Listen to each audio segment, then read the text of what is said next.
نحمدہ و نصلی علی رسولہ الکریم اما بعد۔ ہمارا یہ لیکچر علم مصطلح الحدیث کا دوسرا لیکچر ہے۔ پہلے لیکچر میں ہم نے حدیث کی وضاحت کی تھی اور اس کے لغوی اور اصطلاحی معنی کو بیان کیا تھا۔ اس موقع پر ایک لفظ سنت کا بھی استعمال ہوا تھا۔ حدیث اور سنت میں فرق یہ ہے کہ حدیث عام ہے اور سنت خاص ہے۔ اب ہم سنت کے لغوی اور اصطلاحی معنی بیان کرتے ہیں۔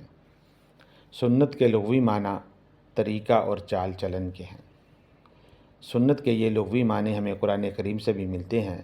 اللہ تعالیٰ فرماتے ہیں ما کان علی النبی من حرج فیما فرض اللہ لہ سنت اللہ فی الذین خلو من قبل، کہ نبی کے لیے اس کام اعتراض کی کوئی بات نہیں ہوتی جو اللہ نے اس کے لیے طے کر دیا ہو۔ یہی اللہ کا طریقہ و دستور ہے جس پر اس کے معاملے میں بھی عمل ہوتا آیا ہے جو پہلے گزر چکے ہیں۔ اب اس آیت کریمہ میں آپ دیکھیں کہ سنت اللہ فی الذین خلو، کہ اللہ کا طریقہ ان لوگوں میں جو پہلے گزر گئے، تو یہاں پر سنت کا معنی طریقہ بتایا گیا ہے۔ اسی طرح حدیث پاک کے اندر بھی سنت کے معنی طریقہ پائے جاتے ہیں۔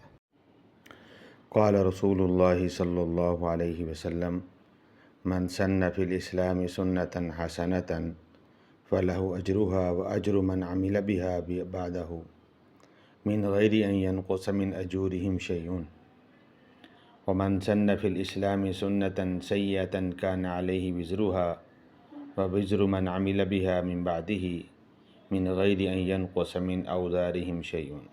رواہ مسلم۔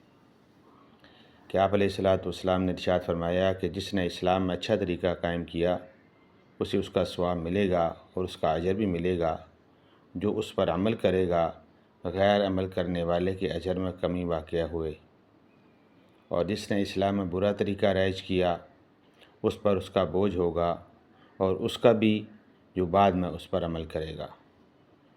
اس حدیث مبارکہ کے اندر دو جگہ پر سنت کا لفظ استعمال ہوا ہے اور دونوں جگہ پر اس کا معنی طریقہ ہے۔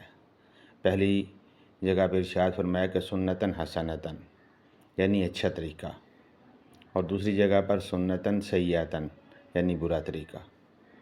تو گویا حدیث کے اندر بھی سنت کا لفظ طریقے کے معنی میں استعمال ہوا ہے۔ اب ہم سنت کی اصطلاحی تعریف بیان کرتے ہیں۔ سنت کی اصطلاحی تعریف جو علماء حدیث نے بیان کی ہے وہ یہ ہے کہ سنت سے مراد آپ صلی اللہ علیہ وسلم کی سیرت مبارکہ ہے، خواہ وہ بعثت کی زندگی سے قبل ہو خواہ بعثت کی زندگی کے بعد ہو۔ یہاں پر ایک بات نوٹ کر لینی چاہیے کہ نبی پیدائشی نبی ہوتا ہے اور اس کی پوری زندگی محفوظ و معصوم ہوتی ہے۔ بعثت سے قبل کے سنت اعمال: نمبر 1، آپ صلی اللہ علیہ وسلم کا اخلاق فاضلہ کا مالک ہونا۔ نمبر 2، آپ صلی اللہ علیہ وسلم کا اپنے خاندان کو پالنا۔ نمبر 3، آپ صلی اللہ علیہ وسلم کا بے کسوں کا بوجھ اپنے سر لینا۔ نمبر 4، آپ علیہ السلام کا مفلسوں کے لیے کما کر ان کی مدد کرنا۔ نمبر 5، آپ صلی اللہ علیہ وسلم کا بے مثال مہمان نوازی کرنا۔ نمبر 6، آپ صلی اللہ علیہ وسلم کا حق کا ساتھ دینا۔ بعثت کے بعد سنت کا حکم: بعثت کے بعد آپ علیہ السلام پر وحی کا باقاعدہ آغاز ہوا، اس لیے بعثت کے بعد سے لے کر آپ کے دنیا سے چلے جانے تک جتنے بھی آپ کے افعال اور اعمال ہیں ان کو سنت کہتے ہیں، جس کے متعلق آپ علیہ السلام نے فرمایا من راغب عن سنتی فلیس منی، جس نے میری سنت سے اعراض کیا وہ ہم میں سے نہیں۔ یہاں تک سنت کی بحث مکمل ہوئی۔ آئندہ لیکچر میں ہم انشاءاللہ علوم الحدیث سے متعلق مزید اصطلاحات اور تعریف جانیں گے۔